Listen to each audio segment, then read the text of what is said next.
Salut les potos, des maths, les amis et les amoureux de la Bretagne. Bienvenue pour cette nouvelle vidéo, c'est Seb. Et aujourd'hui, on va faire la suite de la visite de ces nouveaux contenus. Voilà, on n'a pas encore complètement changé l'identité de la chaîne, c'est pas encore acté, mais ça va se faire petit à petit. Et donc aujourd'hui, on va parler bien entendu de la 205 et on va aussi aller faire un petit tour. Je vais vous montrer un petit peu les environs. On ne va pas bouger en voiture puisque ce que je vais vous montrer, c'est juste à 2 pas de chez moi. Et puis en deuxième partie de vidéo, on va aller faire une petite escapade dans un endroit plein de mystères. Je vous en dis pas plus tout de suite, mais vous allez voir, c'est très très joli et il y a de chouettes histoires qui sont associées à cet endroit. Mais déjà donc, on va parler de la 205. Parce que donc je vous l'ai présenté dans la précédente vidéo. Et je vous ai dit ce que je comptais faire de cette 205. Et notamment les modifications esthétiques, à savoir la maquiller, entre guillemets, en GTI 5 portes. Donc c'est-à-dire que on va mettre une ceinture de caisse de GTI, donc merci à Spirit qui m'a trouvé un lien d'un fabricant donc qui fait une ceinture de caisse typée GTI pour les 5 portes. C'est pas donné, mais je pense que ce sera du plus bel effet. Et puis voilà, on a la jupe, enfin le bouclier avant de GTI avec le spoiler de GTI, on a le bouclier arrière, j'y mettrai même le becquet, etc. Bref, ce sera une GTI. Enfin, presque. Parce que j'ai eu quelques réflexions qui me disaient « Ah ouais, mais c'est con quand même !» Parce que tu lui mets un look de GTI, mais là-dessous, ça va rester quand même une 1,1 litre. Et vous n'avez pas tort, c'est comme les mecs qui mettent des packs M sur des BM 525 TDS. Voilà, c'est nul. Mais bon, c'est tout simplement que je vous avais pas tout dit. Ouais, je vous avais pas tout dit parce que je voulais en garder un petit peu sous le coude, quoi. En garder sous le pied, parce que bon, il en faut quand même pour cette bagnole. Et donc, ce que je voudrais faire également pour cette bagnole, c'est, vous voyez le petit 1,1 litre qu'il y a là-dessous, j'aimerais bien le changer. Vous me voyez venir? J'aimerais bien lui faire un petit swap des familles et la passer tout bonnement en GTI. Voilà, avec un berceau avant de GTI, avec un train avant de GTI, des freins de GTI, mais aussi des freins arrière de GTI. Alors, idéalement, j'aimerais la monter en GTI 1,9 litre, histoire de la pousser à 130 chevaux. Mais bon, si jamais ça doit se faire qu'en 1,6 litre, parce que bon, j'ai regardé un petit peu les moteurs qui peuvent se trouver sur le bon coin. D'ailleurs, si jamais vous avez des adresses ou des contacts qui se débarrassent de moteurs de 205 GTI, vous savez où frapper maintenant. Enfin non, pas sur la tête.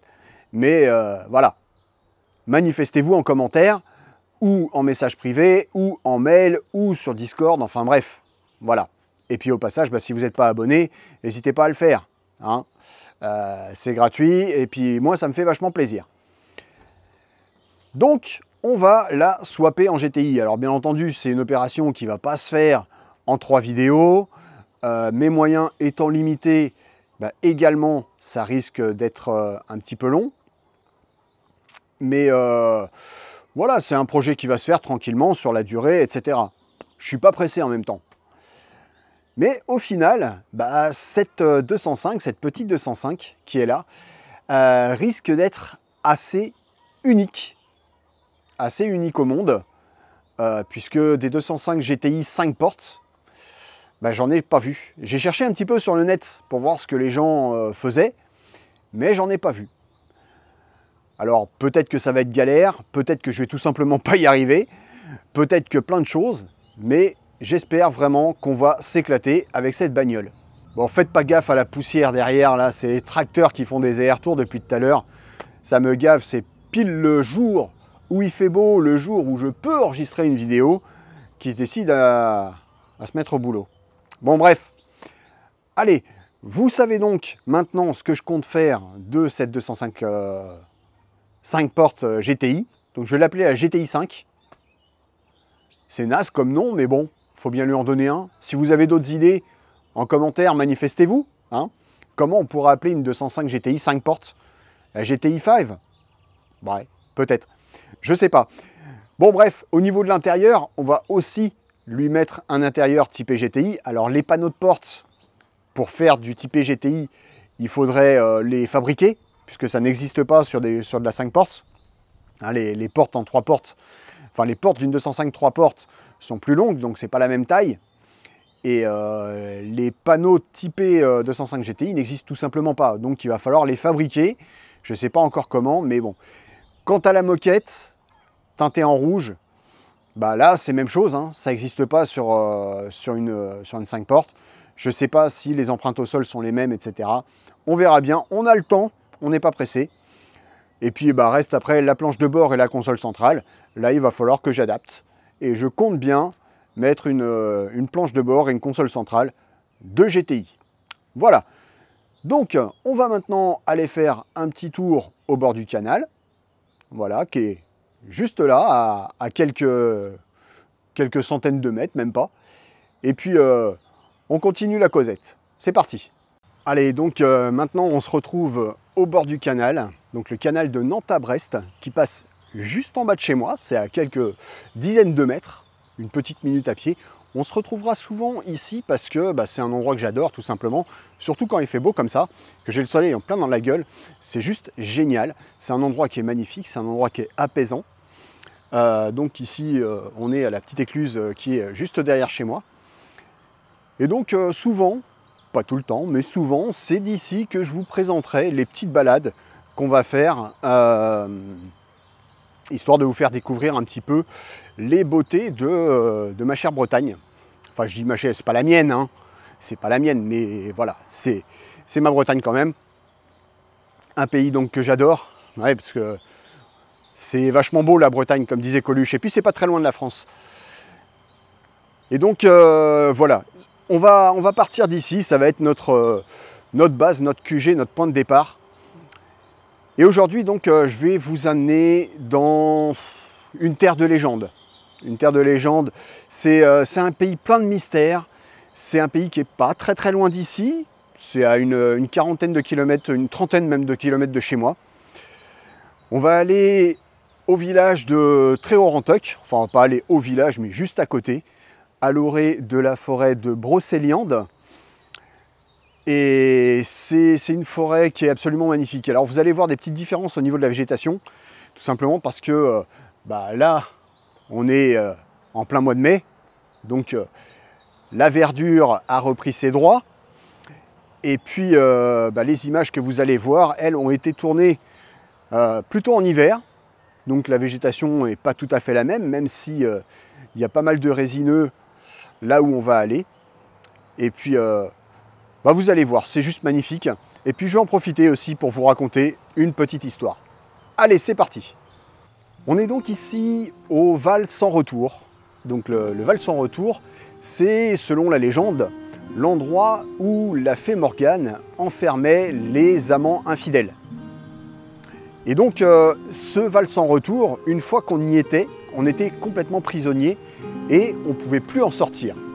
Donc bien entendu, pour ceux qui n'arriveraient pas à situer un petit peu l'époque, entre guillemets, si on peut appeler ça une époque, c'est on est à l'époque du roi Arthur, hein, on est en plein dans les légendes arthuriennes.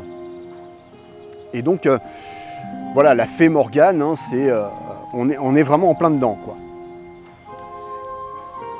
Et donc ce Val sans retour, il y a un haut lieu qui en fait la beauté notamment, c'est le Miroir aux Fées.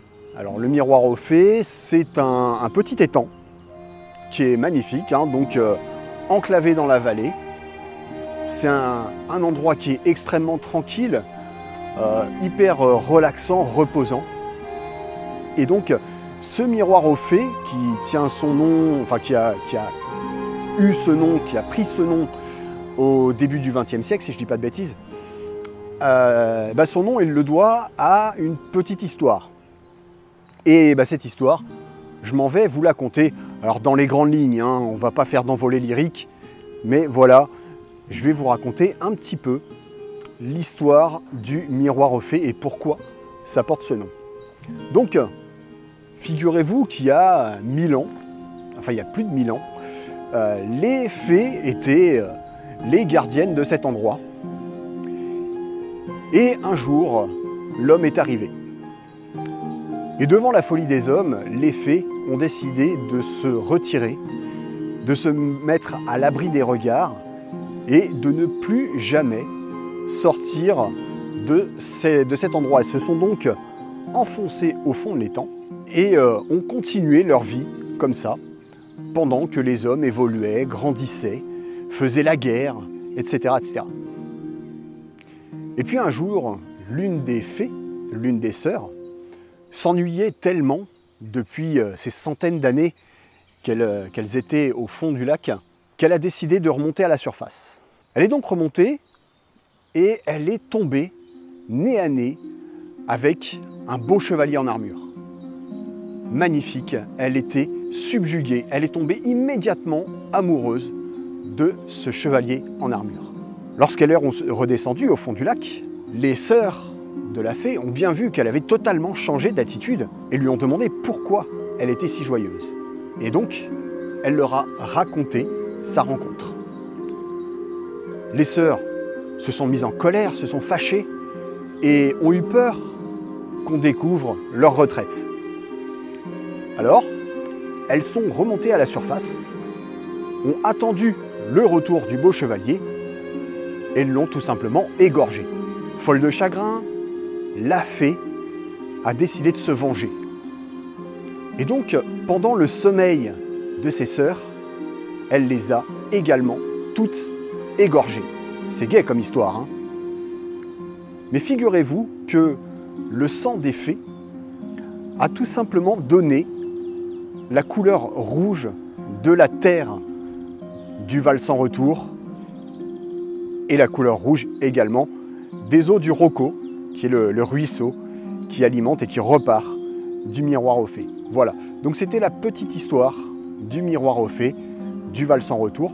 Donc si jamais vous voulez aller visiter cet endroit, vous verrez également d'ailleurs l'arbre d'or. Alors cet arbre d'or qui n'a absolument rien de magique, hein, c'est tout simplement une œuvre pour commémorer les grands incendies dans les années 90 qui ont ravagé une bonne partie de la forêt. Donc cet arbre d'or qui est l'un des symboles, hein, de ce Val sans retour, eh bien vous vous rendez tout simplement au village de Tréhaut-Rantuc et de là vous avez une boucle que vous allez pouvoir faire à pied. C'est vraiment très très sympa. Vous pouvez y emmener les enfants, c'est sans risque. Et vous allez voir, c'est absolument magnifique. Vous pourrez même vous asseoir sur le siège de Merlin. Voilà, donc j'espère que cette petite visite guidée vous aura plu. Bien entendu, si c'est le cas, n'hésitez pas à me le dire en commentaire. Si vous avez des suggestions, etc., là aussi la zone commentaire vous est ouverte. Et puis, surtout, si ça vous a plu, eh bien, n'hésitez pas, bien entendu, à vous abonner et à faire péter le petit like de l'amour qui fait super plaisir. Voilà, donc d'ici la prochaine vidéo, je vous souhaite une bonne route. Et bien entendu, soyez sages au volant. Tiens à bon.